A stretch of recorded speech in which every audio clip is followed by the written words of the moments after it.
when we were designing the ideal US-UK free trade agreement in 2018, we came across a problem that is peculiar to the United States that I don't think any other country in the world has, which is the impact of federalism on trade policy. A lot of the advantages in a free trade agreement now are to do with services and particularly to do with the mutual recognition of professional qualifications. In other words, if somebody is allowed to sell insurance or work in banking or whatever it is in the UK, should they be allowed to do it in the US without needing to requalify and vice versa?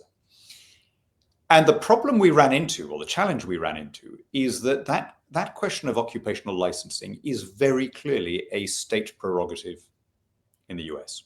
Right. So if you had the most ambitious free trade agreement imaginable between Washington and London, it still couldn't cover most of those things.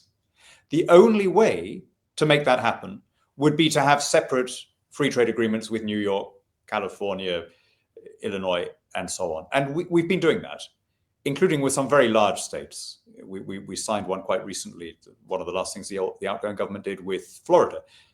If Florida were a European country, it would be the size of Spain, right? These are large economies. So quite apart from whatever we managed to succeed in procuring as a bilateral FTA, we're still going to need these state agreements.